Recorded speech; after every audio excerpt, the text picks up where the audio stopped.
शुभ गुना सदना वंदं गुरुपद पदुम परागा सुरुचि सुभाष सरस अनुरागा मंगल भवन अमंगल हारी उमा सहित जहि जपत पुरारी सुमिर शिवा शिव पाई पसाऊं बरनऊं रामचरित चित गाऊं पानी ग्रहण जब कीन महेशा हर्षे तब सकल सुरेशा हरिय रामचरित सब आए प्रेम पुलक लोचन जल छाए कवन सो काज कठिन जग माही जो नहीं होई तात तुम पाई राम काज लगी तब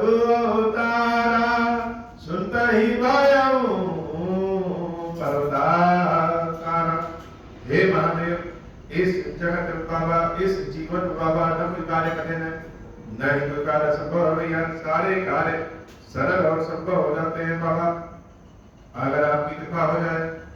बाण देव बन निधि नीर निधि जल सिंधु बारी सर सत्य तोय निधि कंपति उदरि पयोधि नदी स मंगल भवन अमंगल हारी उमा सहित जहि जपत पुरारी निज विकलता विचार बहोरी बिहसि गयो गृह करि भय भोरी मंदोदरी सुन्यो प्रभु आयो कौतुक ही पात बोली बधायो कर गहि पतहि भवन निज आनी बोली परम मनोहर पानी चरण नाय सिर अंचल लोपा सुनहु बचन प्रिय परिहरि भूपा नाथ भैर की चेता ही सो बुद्धि सकल बुद्धि बल सकी जीत चाही सो तो वही रघुपति अंतर कैसा खद खदोत दिन करही जैसा मंगल भवन अमंगल हारी उमा सहित जहि जपत पुरारी मंगल भवन अमंगल हारी उमा सहित जहि जपत पुरारी मंगल भवन अमंगल हारी उमा सहित जहि जपत पुरारी नाथ भैर की चेता ही सो बुद्धि बल सकी जीति चाही सो तो वही रघुपति अंतर कैसा खद खदोत दिन करही जैसा मंगल भवन अमंगल हारी उमा सहित जहि जपत पुरारी।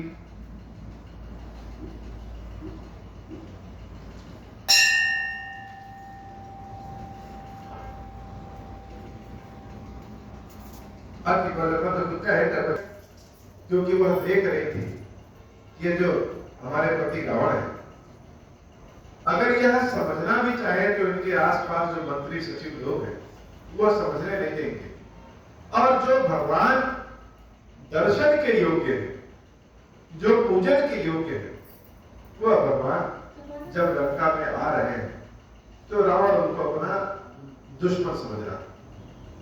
यह संसार का जीवन बाबा बड़ा कठिन है और बड़ा सहज है। ये मेरा मंत्र जो है ओम श्री राम का जो मंत्र है इस मंत्र को जाने हुए जब यह मंत्र की दीक्षा हमको मिली थी तब से अब तक जहां तक मेरा अनुमान है कि 12 वर्ष पूर्ण होने को और 12 वर्ष किसी साधना पूजा या किसी कार्य के लिए इस कलयुग में एक युग के समान माना जाता है। हमारे श्री खीरेश्वर महादेव मंदिर में बाबा खीरेश्वर महादेव जी को विराजित हुए इस बार 2 जून में 11 वर्ष पूर्ण हो जाएंगे और 12वां वर्ष शुरू हो जाएगा।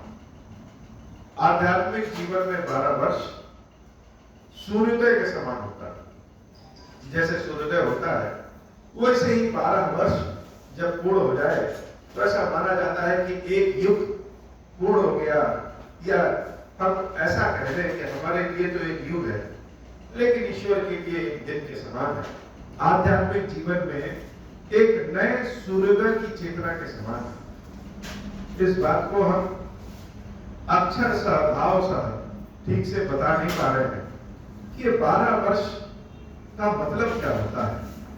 बस इतना जान लीजिए कि किसी कार्य की हम प्रतीक्षा कर रहे हैं और वह कार्य पूर्ण होने का समय आ गया। वैसे ही बाबा खीरेश्वर महादेव जी को इस बार जून में 11 वर्ष यहाँ पर स्थापित किए हुए पूर्ण होगा और 12वां वर्ष शुरू हो जाएगा। देवी मंदोदरी के मन में चिंता है और बहुत ही मनोहर स्वरूप से, बहुत ही विनम्र वाली बातों से रावण के समक्ष हाथ जोड़ करके मंदोदरी अम्बा खड़ी हो जाती और कहती हैं कि हे नाथ, बैर उसके साथ करना चाहिए जिससे बैर निभ सके, जो काल को भी अपने हाथ में रखे हैं, जो साक्षात ईश्वर है, उनसे बैर नहीं करना चाहिए। नाथ बैर की जेताही सो बुद्धि बल सकिए जीत जाही।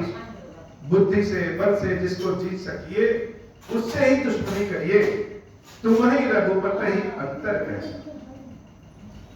मंदोदरी अम्बा ने बड़ी उचित बात कही कि हे महाराज, आप में और प्रभु श्री राम में कैसा अंतर है? तो वैसा अंतर है जैसा कि जुगनू और सूरज में। अच्छा, यही बात तो देवी सीता भी रावण से कही कि रावण तुम्हारे और मेरे रघुपति पे जुगनू और सूरज का अंतर। वही बात मंदोदरी अम्बा भी कह रही है कि महाराज मान जाइए, हमारे प्रभु श्री राम वह सूरज के समान है और आपका जो तेज बल प्रकाश है वह जुगनू के समान है। बहुत कोशिश किया कि रावण समझ जाए कि जो ईश्वर, जो भगवान आ रहे हैं, उनसे बैर करने की बजाय उनकी शरण में अगर हम चले जाएं तो पूरी लंका का ही भलाई। मंदोदरी अम्बा ने उदाहरण के साथ रावण को समझाने की कोशिश की कि अति बल मधु कैटब जे मारे, महावीर जिति सुख संहारे।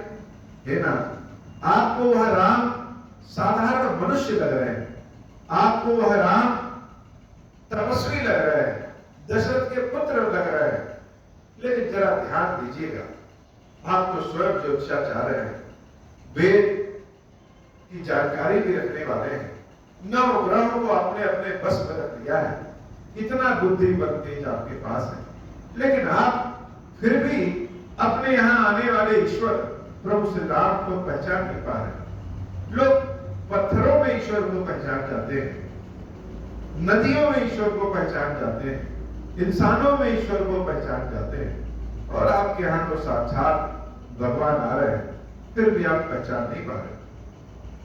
मधु और कैटब की कथा देवी मंदोदरी सुनाती है कि मधु और कैटब को याद करिए, जब संपूर्ण लोगों में प्रलय हो गया था और प्रलय के बाद यह पृथ्वी, यह अंतरिक्ष, यह सब कुछ एकदम शांत हो गया था। उस समय कहीं कोई नहीं था कौन? शेष सज्जा पे भगवान विष्णु शयन की निद्रा में, शयन की स्थिति में थे और उनके नाभि से एक कमल निकलता है और उस कमल से ब्रह्मा जी प्रकट होते हैं। ब्रह्मा जी जब प्रकट होते हैं तो चारों ओर दिखते हैं। जैसे कोई बच्चा पैदा होता है तो आंख खोल के चारों ओर देखता है, उसके लिए संसार तो एकदम से नया, हर चीज नई, कोई आवाज सुनाई दे वो भी नया, कोई चेहरा सुनाई दे दिखाई दे वो भी नया। जब माता के गर्भ में कोई बच्चा है और जब गर्भ से बाहर निकलता है तो जैसे संसार को वह टटोलने की कोशिश करता है, पहचानने की कोशिश करता है, क्योंकि गर्भ में जिनकी आवाज सुनाई देती थी वह दिखाई दे रहे हैं कि नहीं, वही आवाज सुनाई दे रहा है कि नहीं। इसी तरह से ब्रह्मा जी इस संसार को जैसे टटोल रहे हैं कि कौन है, जैसे बच्चे को स्वयं नहीं पता रहता है कि वह कौन है, ऐसे ही ब्रह्मा जी को भी नहीं पता कि वह कौन है, और अगर है तो किस लिए है, किस कारण से है, क्यों आए हैं, ऐसा जान करके ब्रह्मा जी परेशान होकर के चारों ओर देख रहे हैं। जैसे बच्चा पालने में अपनी मां के गोद में रहता है, वैसे ही ब्रह्मा जी उस कमल के पुष्प पुष्प से नीचे नहीं उतर रहे हैं, चारों ओर देख रहे हैं। तभी अचानक से भगवान महाविष्णु के, श्री हरि विष्णु के कान से एक मैल निकलता है। जैसे हम सबके कानों से कोई मैल निकलता है, वैसे ही भगवान के कान से एक मैल निकलता है, और वह मैल दो भागों में बढ़ जाता है। देखते ही देखते वह मैल बहुत विशाल और बड़ा हो जाता है। उससे दो दैत्याकार राक्षस प्रकट होते हैं। अब उन राक्षसों को भूख लगती है, तो जब भूख लगती है तो सोचते हैं क्या खाएं। अचानक उनको ब्रह्मा जी दिख जाते हैं, तो वह सोचे कि लाओ हम इन्हीं को खा लें। जैसे कोई मांसाहारी जीव के, मांसाहारी जंतु के जब बच्चे पैदा होते हैं तो कुछ तो पैदा होते ही एक दिन के अंदर ही शिकार करना सीख जाते हैं। जैसे लगता है कि कोई प्रकृति कुछ सिखा रही है इनको। तो वह दोनों राक्षस, जिनका नाम मधु और कैटभ था, बड़े बलशाली राक्षस, वह दोनों राक्षस ब्रह्मा जी को खाने के लिए दौड़े।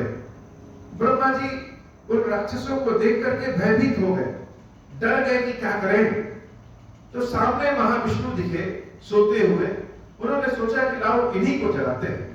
ब्रह्मा जी बहुत चीख पुकार करके महाविष्णु को जलाना चाह रहे हैं, लेकिन महाविष्णु तो योग निद्रा में शयन कर रहे हैं।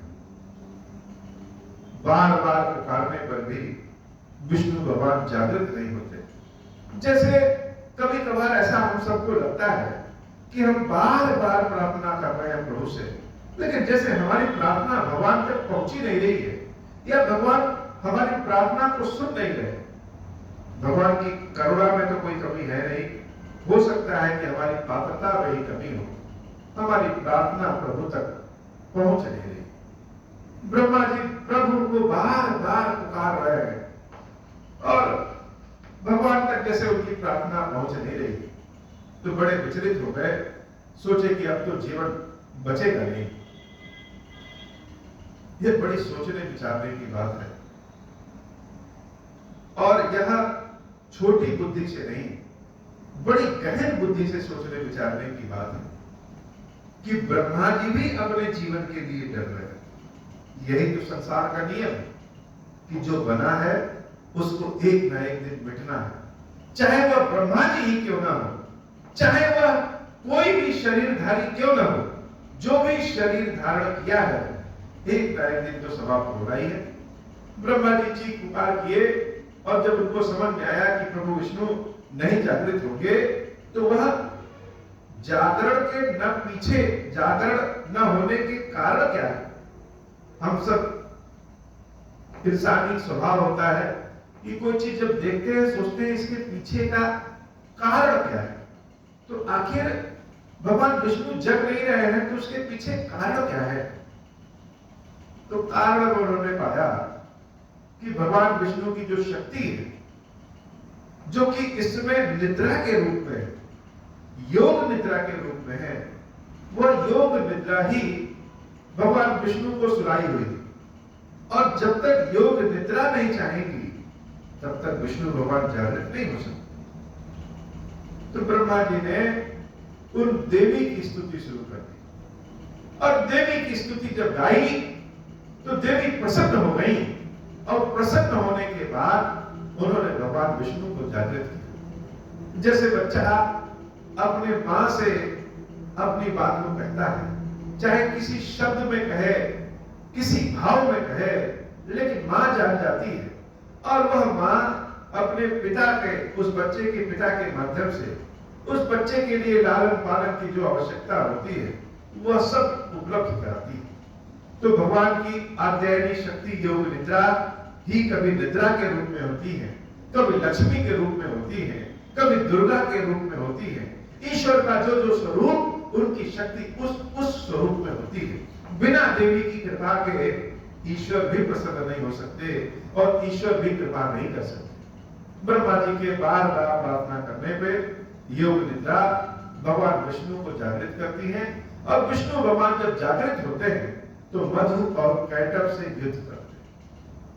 अनवरत युद्ध चलता है।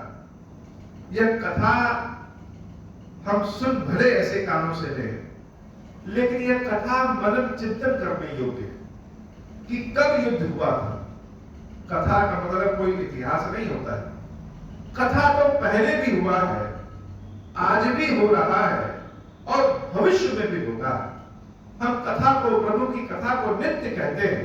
जैसे ईश्वर नित्यानंद है, नित्य है, वैसे कथा भी नित्य होती है। कथा कोई इतिहास या बीती हुई बात नहीं। मधु और कैटभ का युद्ध तो भगवान विष्णु के साथ हमेशा होता है। हर रोज नई नई ब्रह्मांड, नई नई सृष्टियां उत्पन्न होती हैं और उन सृष्टियों में मधु और कैटभ और विष्णु का युद्ध होता रहता है। भगवान विष्णु मधु और कैटभ से बहुत युद्ध किए और युद्ध करने के बाद अंत समय में मधु और कैटभ हार जाते हैं। हारने का मतलब थक जाते हैं और भगवान विष्णु की शक्ति से वो बड़े प्रसन्न होते हैं। विष्णु जी से प्रसन्न होकर के उन मधु और कैटभ ने कहा कि तुम्हारे वीरता से हम बड़े प्रसन्न हैं, वरदान मांगो, क्या चाहिए। भगवान विष्णु ने जगत के कल्याण के लिए कहा कि हे मधु और कैटभ, तुम दोनों यद्यपि बहुत वीर हो, लेकिन तुम दोनों का होना संसार को आगे बढ़ने से रुकेगा, इसलिए हम चाहते हैं कि तुम दोनों का वध मेरे हाथों से हो जाए। मधु और कैटभ ने कहा कि हमारा वध तो हो जाएगा, लेकिन जहां पे जल ना हो वहीं पे मेरी मृत्यु हो। भगवान विष्णु ने अपना बहुत विशाल स्वरूप किया और मधु और कैटभ को अपनी जंघाओं पे रख के दोनों का वध किया। उन्हीं मधु कैटभ के शरीर से जो चीज निकली वही जल के ऊपर मानो मिट्टी बनकर के, स्थल बनकर के तैरने लगी। इसीलिए पृथ्वी का एक नाम मेदिनी भी है, अर्थात जो मधु और कैटभ के मेद से उत्पन्न हुई। मंदोदरी मधु और कैटभ की कथा रावण को सुना रहे कि हे महाराज, मधु और कैटभ का वध करने वाला कोई और नहीं, वह महाविष्णु ही नर स्वरूप में, मनुष्य स्वरूप में भगवान श्री राम के रूप में उत्पन्न हुए और जो उनकी निद्रा शक्ति थी, आद्या शक्ति है, वह योगिनी, वह माया, वही सीता के रूप में जन्म ली। उस सीता का आपने हरण कर लिया है। बहुत लोग सोचते हैं कि किसी के पास कोई बड़ी होती है, कोई बहुत अच्छी चीज होती है, उसी की शक्ति से सारा तंत्र मंत्र चल रहा है। तो अगर सीधे हाथ ना मिले तो चुरा लाए, चुरा लेने से तो वह काम करेगा नहीं।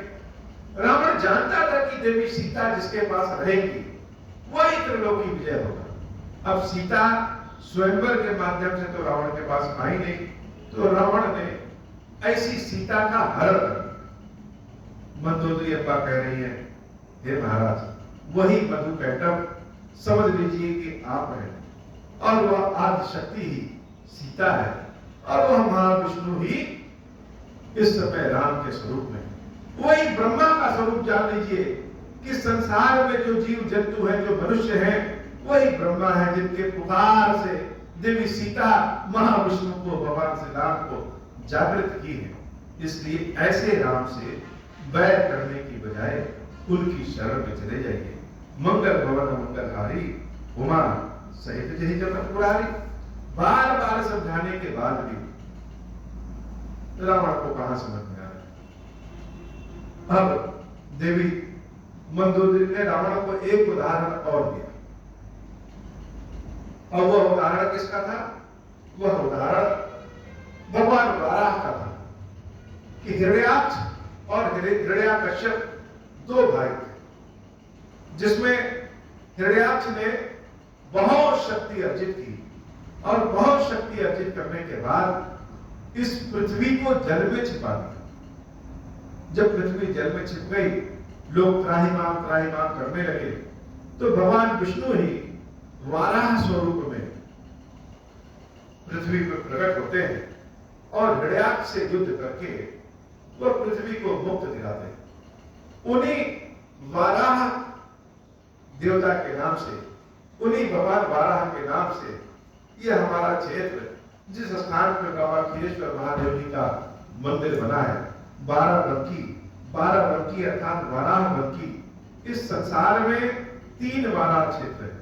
एक यह बाराबंकी, एक कश्मीर का क्षेत्र जिसको आज के नाम से बारामूला कहते हैं, वास्तविक नाम तो बारामूल है, बारामूला के नाम से जाना जाता है।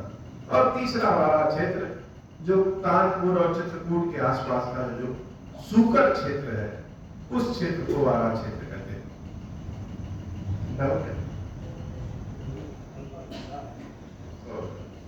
उस क्षेत्र को वारा क्षेत्र कहते हैं। तो भगवान वाराह हिरण्याक्ष का वध करते हैं और इस पृथ्वी की रक्षा करते हैं। तीसरा जो उदाहरण मंदोदरी अम्बा सुनाती है वह हिरण्याक्ष के भाई हिरण्याकश्यप की कथा। हिरण्याकश्यप की कथा तो जैसे हम सब जानते हैं,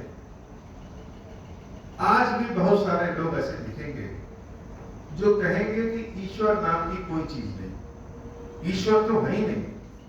कहां है ईश्वर? अगर ईश्वर है तो दिखते क्यों नहीं? लोग मंगल तक, चंद्रमा तक, अंतरिक्ष तक, दूर दूर आकाश गंगाओं तक छान चुके हैं, लेकिन ईश्वर तो दिखते नहीं। तो ईश्वर है कहां? यह बात, यह लड़ाई, यह तर्क वितर्क केवल आज का नहीं, अनादिकाल से यह चला आया है। समय समय पर बहुत सारे ऐसे लोग हैं जो ईश्वर पे प्रश्न चिन्ह खड़ा कर देते हैं। उन्हीं में एक हिरण्याकश्यप ने बहुत अनुसंधान किया, बहुत सोच विचार किया और अंत में यह पाया कि ईश्वर नाम की कोई चीज नहीं, ईश्वर है ही नहीं। सारे संसार में उसने घोषणा करा दी कि ईश्वर तो नहीं है, लेकिन लोगों की तो आदत हो गई है, किसी न किसी का नाम पुकारना है, किसी न किसी ईश्वर को अपनी सेवा पूजा अर्पित करना है। ऐसा जनता की, लोगों की आदत हो गई है। इसलिए हिरण्याकश्यप ने कहा कि जनता की आदत हो गई है, तुम लोगों की आदत हो गई है, किसी न किसी को भगवान के रूप में तो मानोगे, इसलिए मान लो कि मैं ही ईश्वर हूं और मेरी ही पूजा करो। यद्यपि संसार में कहीं भी ईश्वर नहीं, जो है वह मैं ही हूं, मुझी को ईश्वर मान लो और हर जगह मेरी ही पूजा किया करो। संसार में जितने भी आध्यात्मिक क्षेत्र थे जहां पे यज्ञ हवन आदि होते थे, उन सारी जगहों से ईश्वर के नाम का हवन यज्ञ पूजा पाठ खत्म हो गया और जहां जहां भगवान का नाम है वहां वहां हिरण्याकश्यप अपने नाम की स्तुति कराने लगा। चारों ओर ईश्वर के रूप में स्वयं हिरण्याकश्यप भी बैठ गए। आज भी तो बहुत लोग कहते हैं ईश्वर तो है ही और है तो दिखाओ। ऐसे ही हिरण्याकश्यप भी चारों ओर कहता, जो कोई भी ईश्वर की सेवा पूजा करता, हिरण्याकश्यप उनको दंड देता और कहता, कहां है तुम्हारा भगवान, तुमको बचाने क्यों नहीं आ रहा? भक्तों के लिए एक भाव सबसे ज्यादा कष्टकारी होता है कि अगर कोई उसके भगवान पे प्रश्न उठा दे, उसकी भगवान की कृपा पे प्रश्न उठा दे। भक्तों को कोई चाहे कितना भी गाली दे दे, कोई फर्क नहीं पड़ता है, लेकिन जहां अपमान ईश्वर की भक्ति का, ईश्वर की सेवा का होने लगता है, वहां भक्त जैसे व्याकुल हो जाते हैं। हिरण्याकश्यप के घर में ही लीला हो गई। एक बार की बात है कि हिरण्याकश्यप की महारानी कहीं वन क्षेत्र में घूमने गई थी और रास्ता भटक गई। जब रास्ता भटक गई तो क्या करें, उसी क्षेत्र से आकाश मार्ग से नारद ऋषि नारायण नारायण करते हुए जाते हुए जा रहे थे और उन्होंने जब हिरण्याकश्यप की पत्नी को देखा कि वह रास्ता भटक गई है, तो देवी से हाथ जोड़ करके कहा कि हे देवी, हम आपको रास्ता दिखाते हैं आपके राजमहल तक ले जाने का। वह हिरण्याकश्यप की पत्नी उस समय गर्भवती थी और उनके गर्भ में 6 महीने का एक बच्चा भी था। भगवान की प्रेरणा से देवर्षि नारद उन महारानी को रास्ता दिखाते हुए आगे ले जा रहे थे रथ के द्वारा। तो महारानी ने कहा कि हे ऋषि मुनि, आपसे बहुत सारे ज्ञान की बातें मिलती हैं और संसार में चारों ओर आपके ज्ञान की चर्चा है, तो कुछ ज्ञान की बातें बताइए। महर्षि नारद ने कहा कि हे देवी, आपके पति ही ईश्वर है और उनके द्वारा आदेश पारित है कि उनके राज्य में कोई भी ईश्वर का नाम नहीं ले सकता, तो हम आपको कोई कथा, कोई ज्ञान की बात कैसे बताएं। महारानी ने कहा कि यहाँ तो न हमारे पति देख रहे हैं न सुन रहे हैं, नारायण की कथा सुनाइए, भगवान की कथा सुनाइए। नारद ऋषि उन देवी को भगवान की कथा सुनाते हैं और वह देवी हर बार बीच में हुंकारी भरती रहती है। एक बार कथा सुनाते सुनाते वह देवी को निद्रा आ गई और वह सो गई, लेकिन नारद जी कथा सुनाते रहे और बीच में हुंकारी की आवाज आती रही। नारद ऋषि जब पीछे मुड़ के देखते हैं तो देखते हैं कि वह देवी तो सो रही है, तो यह हुंकारी कौन ले रहा है। तब जब ध्यान लगाया तो उन देवी के गर्भ में जो बालक है बहुत तेज प्रकाश के स्वरूप में है और वह बालक ही नारद मुनि की मुख से कथा सुन रहा था और हुंकारी कर रहा था। तो भगवान की एक लीला है कि जहां से सबसे ज्यादा विद्रोह है, ईश्वर उसी के घर में अपनी कृपा का अवतार दिलाते हैं। उन महारानी के गर्भ से एक बच्चा पैदा होता है जिसका नाम है प्रहलाद। प्रहलाद बहुत छोटी ही उम्र में जिसे भगवान का भक्त हो जाता है। कुछ बच्चे पिछले जन्म से ही जैसे बहुत कुछ सीख के आते हैं, वैसे ही भक्त प्रहलाद जैसे पिछले जन्म से ही सीख के आए और उस पर नारद जी की कथा सुन लिए, तब तो वह उनके हृदय में प्रभु की भक्ति और आ गई। वह प्रहलाद जैसे जैसे बड़े हुए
ये खीर का भोग आपके भक्त गुप्ता जी की भक्ति आया है, उसको स्वीकार करने महादेव उनकी कामना को पूर्ण करेंगे।